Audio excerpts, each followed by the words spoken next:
A very warm welcome to all the students of class 12 biology. Myself Shivani from St. Xavier's High School, Sidwapar, Badalganj. Today we are going to discuss human reproduction chapter. Topic menstrual cycle. How you can define menstrual cycle? Cyclic changes in uterus and ovary of females every month. यानी कि females जितने भी हैं उनके body के अंदर हर month cyclic changes होते हैं ओवरी और यूट्रस में. इसी को हम मेंस्ट्रुअल साइकिल भी कहते हैं. Features of primates specially Mammalia females like monkeys, apps and humans. तो ये प्राइमेट्स का स्पेशल फीचर्स है और प्राइमेट्स के अंदर भी मैमेलिया जैसे कि मंकीज हो गए, एप्स हो गए और ह्यूमन फीमेल्स हो गए. At the puberty 13 years from female hypothalamus gland GnRH releases. This GnRH acts on pituitary gland and pituitary releases LH and FSH hormones. LH and FSH will act on ovary in females. यानी जब females 13 years of age को hit करती हैं यानी puberty hit करती हैं तो उस समय फीमेल्स का जो हाइपोथैलेमस है, हाइपोथैलेमस ग्लैंड से GnRH यानी हम लोग ने इससे पहले भी पढ़ा था गोनेडोट्रोपिन रिलीजिंग हार्मोन, ये रिलीज होना स्टार्ट होता है और ये जो GnRH है ये पिट्यूटरी पे जाके एक्ट करता है. इसके इफेक्ट का रिजल्ट क्या होता है कि पिट्यूटरी भी दो हार्मोन्स रिलीज करती है जिसका नाम क्या है LH एंड FSH यानी luteinizing hormone and follicle stimulating hormone. और ये दोनों ही हार्मोन किस पे एक्ट करते हैं? ओवरी पे. Inside ovary, small structures called as ovarian follicles are present. LSH and FSH starts developing ovarian follicle. यानी कि ओवरी के अंदर स्मॉल फॉलिकल्स होते हैं जिन्हें हम ओवेरियन फॉलिकल्स कहते हैं और इन्हीं ओवेरियन फॉलिकल्स के ऊपर LH and FSH हार्मोन जो है वो जाके एक्ट करता है और इनका साइज जो है उसको ग्रो करता है. तो यहाँ पे आपको दिख रहा है कि ये क्या है? ओवेरियन फॉलिकल है और ओवेरियन ये ओवरी है, ब्लू कलर से जो बनी है ये ओवरी है. इसके अंदर छोटे छोटे ओवेरियन फॉलिकल्स हैं और जो रेड कलर का डॉट बना हुआ है ये क्या है? अनडेवलप्ड एग, अभी इमेच्योर है एग. अब LH एंड FSH के एक्ट करने के बाद से धीरे धीरे जो साइज है वो इंक्रीज होगी. ठीक है. All ovarian follicle are not developed at the same time. In every month, one ovarian follicle from one ovary will develop completely in alternate patterns. तो ये जितनी भी ओवेरियन फॉलिकल्स अगर सबकी सब ग्रो करने लगेंगे तो प्रॉब्लम हो जाएगी. इसीलिए एक ओवरी से पर मंथ एक ओवेरियन फॉलिकल जो है वो ग्रो एंड मैच्योर करती है. यानी कि अगर एक साइड एक ओवेरियन फॉलिकल इस ओवरी से मैच्योर हो रहा है जनवरी में तो फेब में इससे होगा, मार्च में इससे होगा, अप्रैल में इससे. तो ऐसे अल्टरनेट ये ओवेरियन फॉलिकल्स की डेवलपमेंट जो है वो कंटिन्यूअस चलती रहेगी. Inside each ovarian follicle, undeveloped egg is present. The main purpose of LH and FSH is to develop immature ovarian follicle into egg. यानी कि हर ओवेरियन फॉलिकल के अंदर एक इमेच्योर एग जो है वो प्रेजेंट होता है और LH और FSH का मेन पर्पज ही यही है कि ये इमेच्योर ओवेरियन फॉलिकल को डेवलप करें किसमें? एग में. So one egg matures every month which is received by fallopian tube. The developing follicle releases lots of hormone in blood that is estrogen and progesterone. तो जैसे ही यहाँ पे क्या होता है कि ये जो एग है ये डेवलप होता है ओवरी से, जैसे ही एग डेवलप होकर रिलीज होता है यहाँ से ये फैलोपियन ट्यूब द्वारा रिसीव कर लिया जाता है. अब ये जो डेवलपिंग फॉलिकल है जैसे ही ये डेवलपमेंट के धीरे धीरे बाद ये भी ब्लड के अंदर दो हार्मोन्स रिलीज करता है जिसका नाम है estrogen and progesterone. Around 13 years of age when females hit puberty there are some hormones secreted in the body and bring some changes in the female body as both estrogen and progesterone are anabolic hormones. यानी कि अगर आपने human females को अगर आप लोग ने देखेंगे अब आगे या मतलब देखे ही होंगे लेकिन मतलब इस फेज से देखिएगा कि मतलब 13 years ऑफ एज जैसे ही फीमेल्स प्यूबर्टी हिट करती हैं तो उनकी बॉडी के अंदर कुछ चेंजेस आते हैं. जैसे मेल्स के अंदर भी आते हैं वैसे ही फीमेल्स के अंदर भी आते हैं क्योंकि हार्मोनल चेंज होते हैं इस एज के टाइम पे. बहुत ढेर सारे हमारे बॉडी के अंदर। और ये फीमेल्स के अंदर क्या होता है, ये जो दो हार्मोन है इनका बहुत ज्यादा ही सिक्रीशन होता है, एस्ट्रोजन एंड प्रोजेस्टेरोन। और दोनों ही क्या है, एनाबॉलिक हार्मोन्स है, जो कि मसल्स के ग्रोथ के लिए, मसल्स एंड बोन ग्रोथ के लिए रिस्पॉन्सिबल होते हैं। तो हम लोग ने मेल्स के अंदर भी देखा था कि टेस्टोस्टेरोन के इफेक्ट से उनकी वॉइस जो है वो डीपन हो जाती है, हाइट बढ़ जाती है, और भी सेकेंडरी सेक्सुअल कैरेक्टर डेवलप होते हैं, यानी कि जैसे बियर्ड का, मुस्टैच का आना। तो ये सब मेल्स के अंदर होता है। फीमेल्स के अंदर दो हार्मोन होते हैं, एस्ट्रोजन एंड प्रोजेस्टेरोन, जिसकी वजह से क्या होता है कि सडनली अगर 13 ईयर्स ऑफ एज तक पहुंचते पहुंचते फीमेल्स की जो हाइट है वो इंक्रीज होती है, बहुत ज्यादा नहीं फिर भी इंक्रीज होती है। प्लस साउंड जो होती है वो हाई पिच की हो जाती है, ब्रेस्ट का डेवलपमेंट स्टार्ट हो जाता है, और हिप्स की ब्रॉडनिंग होती है। तो ये सब इम्पोर्टेंट क्यों है, क्योंकि जैसे ही मैंने कल भी बताया था कि जैसे ही फीमेल्स 13 ईयर के एज की होती हैं, उनकी बॉडी जो है वो बेबी को कंसीव करने के लिए रेडी हो जाती है। ऑल्दो अभी वो बहुत ज्यादा मैच्योर नहीं है, खुद उनके ऑर्गन्स इतना ज्यादा स्ट्रांग नहीं है कि वो एक बेबी कंसीव कर ले, लेकिन biologically they are ready to become a mother. तो मदर बनने के लिए सबसे इम्पोर्टेंट क्या है, बेबी को नरिश करना, उसके लिए ब्रेस्ट का डेवलपमेंट स्टार्ट हो जाता है। फिर हिप्स जो है वो ब्रॉडन हो जाती है, ताकि बेबी को इजीली कंसीव करके एक अच्छा एनवायरमेंट, अच्छा भी और थोड़ा बड़ा कहा जाए तो प्लेस दिया जाए, ताकि वो इजीली वहां पे ग्रो एंड डेवलप कर सके। These all things are part of puberty at which a female body is ready to become pregnant. तो अभी हम लोग मेंस्ट्रुअल साइकिल स्टार्ट नहीं कर रहे हैं, अभी हम लोग प्यूबर्टी पे ही चल रहे हैं कि प्यूबर्टी के टाइम कैसे एक फीमेल बॉडी जो है वो प्रेगनेंसी के लिए रेडी होती है। तो सबसे पहले अगर एक फ्लो चार्ट में समझ लें तो क्या होगा, प्यूबर्टी है, 13 ईयर्स ऑफ एज में आएगी, हाइपोथैलेमस ग्लैंड है ब्रेन के अंदर, ये है, ये क्या करेगा, जीएनआरएच हार्मोन जो है वो रिलीज करेगा। जीएनआरएच हार्मोन पिट्यूटरी पे एक्ट करेगा, पिट्यूटरी से दो हार्मोन निकलेंगे, एलएचएन एफएसएच, ये ओवरीज की जो ओवेरियन फॉलिकल है ये उनको एक्ट करेंगे, उनके ऊपर एक्ट करेंगे, और एक्ट करने के बाद उनको स्टिमुलेट करेंगे। स्टिमुलेट करने के बाद ये फॉलिकल्स जो है दो हार्मोन रिलीज करेंगे, जिसका नाम है एस्ट्रोजन एंड प्रोजेस्टेरोन। अब ये फॉलिकल क्या होंगे, मैच्योर होंगे, मैच्योर होने के बाद इनसे एग रिलीज होगा, और एग को रिसीव कौन करेगा, फैलोपियन ट्यूब। अब हम आते हैं अपने मेन टॉपिक मेंस्ट्रुअल साइकिल पे। तो अभी बताया cyclic changes in the female body per month, यानी पर मंथ, हर महीने फीमेल्स की बॉडी में कुछ साइक्लिक चेंजेस होते हैं, उन्हीं को हम क्या कहते हैं, मेंस्ट्रुअल साइकिल। तो अभी हम लोग ने इससे पहले वाले में भी देखा कि जीएनआरएच जो कि हाइपोथैलेमस से रिलीज होता है, ये पिट्यूटरी पे जाके एक्ट करता है, जिसकी वजह से पिट्यूटरी दो हार्मोन्स रिलीज करती है, एलएचएन एफएसएच, और ये एलएचएन एफएसएच क्या करते हैं, ओवरी को स्टिमुलेट करते हैं, ओवरी के ओवेरियन फॉलिकल्स को, और इन रिटर्न ओवेरियन फॉलिकल्स जो है वो दो हार्मोन्स रिलीज करती हैं, एस्ट्रोजन एंड प्रोजेस्टेरोन। ठीक है, अब हार्मोन्स का हम लोग इफेक्ट देखेंगे कि वो कैसे एक्ट करते हैं। तो सबसे पहले क्या होगा, जैसे कि हम लोगों ने देखा कि ये यहाँ से हम लोग की हाइपोथैलेमस से ये रिलीज होता है जीएनआरएच, और ये जीएनआरएच ये स्टिमुलेट करता है पिट्यूटरी को, और फिर पिट्यूटरी ओवरी को, ओवरी से हार्मोन्स रिलीज होते हैं। ठीक है, अब हार्मोन्स कहाँ पे रिलीज होते हैं, ब्लड के अंदर। तो मानते हैं कि ये ओवरी है, और ओवरी की जो ओवेरियन फॉलिकल है उसने एस्ट्रोजन एंड प्रोजेस्टेरोन हार्मोन जो है वो रिलीज कर दिया है। तो अब ये एस्ट्रोजन एंड प्रोजेस्टेरोन हार्मोन क्या होंगे, ब्लड से होते हुए, ब्लड वेसल से होते हुए यूटरस पे जाके एक्ट करेंगे। तो इससे पहले हम लोग ने जब यूटरस का स्ट्रक्चर पढ़ा था तो हम लोग ने देखा था कि यूटरस के अंदर 3 लेयर्स होते हैं। सबसे बाहर वाली क्या होती है, पेरीमेट्रियम, उसके बाद एक मस्कुलर वॉल थी जिसे हम क्या कहते हैं, मायोमेट्रियम, और सबसे अंदर वाली जो लेयर होती है उसे क्या कहते हैं, एंडोमेट्रियम।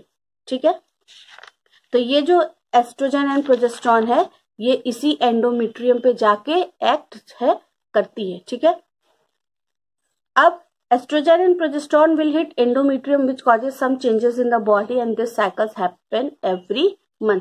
ये जो एस्ट्रोजन एंड प्रोजेस्टेरोन हार्मोन है ये हर महीने जाके यूट्रस को ऐसे ही अफेक्ट करती है, और अफेक्ट करने के बाद कुछ चेंजेस आते हैं। ठीक है, first menstruation around 12 to 13 years of age is called age menarche, यानी कि जब फीमेल्स के अंदर पहली बार मेंस्ट्रुएशन होती है, ब्लीडिंग होती है, या इसे वीपिंग ऑफ यूट्रस भी कहते हैं। वीपिंग मतलब कि एंडोमेट्रियम के टूटने से ही जो ब्लड है वो वेजाइना के थ्रू बाहर आता है, इसीलिए weeping of uterus, bleeding, periods normal language में लोग कहते हैं, मेंस्ट्रुअल साइकिल, यही सब नाम है। तो पहली बार जब फीमेल्स को मेंस्ट्रुएशन होता है 12 to 13 ईयर्स ऑफ एज के अराउंड, उसे हम कहते हैं मिनार्क।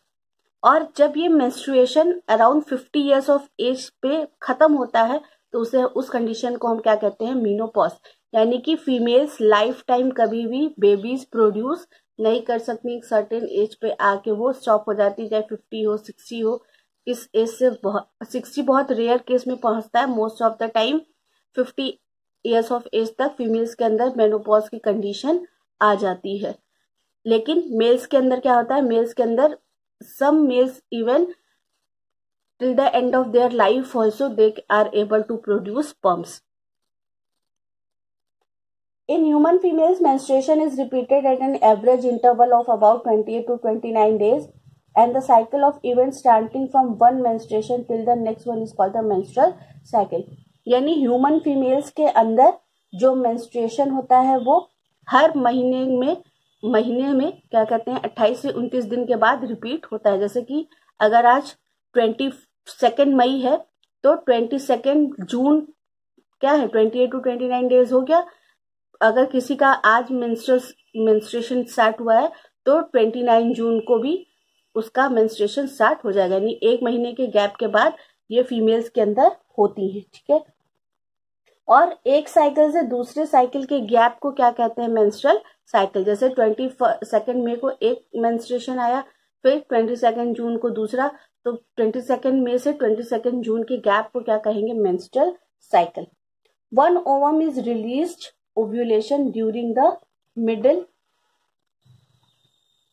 ऑफ ईच मेंस्ट्रुअल साइकिल, यानी कि जो मेंस्ट्रुअल साइकिल के मिड का जो टाइम होता है, मेंस्ट्रुअल साइकिल के मिड में ओव्यूलेशन होती है, यानी जो एग है वो रिलीज होता है, ठीक है। अब हम लोग ये देखते हैं कि ओवरी के अंदर कैसे एग जो है वो फॉर्म होता है, उसके बाद हम लोग ये डायग्राम जो है वो डिस्कस करेंगे। In the ovary at the time of puberty primary follicles are present which contains immature egg and are at primary oocyte age. हम लोग ने इससे पहले भी देखा था कि जब फीमेल्स जो है वो अपनी मदर के वूम्ब के अंदर होती हैं तभी उसी टाइम पे उनके बॉडी के अंदर जो प्राइमरी फॉलिकल्स हैं वो बन जाते हैं, ठीक है, और वो उसी एज में जाके अरेस्ट भी हो जाते हैं। तो प्यूबर्टी के टाइम पे फॉलिकल्स, प्राइमरी फॉलिकल्स जो है वो प्रेजेंट होते हैं और इन्हीं प्राइमरी फॉलिकल्स के अंदर इमेच्योर एग भी प्रेजेंट होता है। Suppose a follicle in the ovary has to develop, so FSH follicle stimulating hormone will act on it.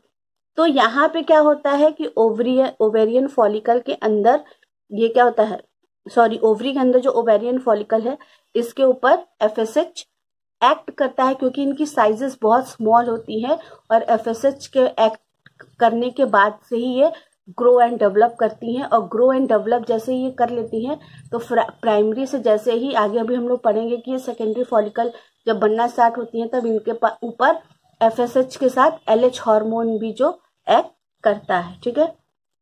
तो जब तक प्राइमरी फॉलिकल रहेगा FSH एक्ट करेगा, जैसे ही ग्रो एंड डेवलप करके सेकेंडरी फॉलिकल बनना स्टार्ट होगा एक्ट करेंगे।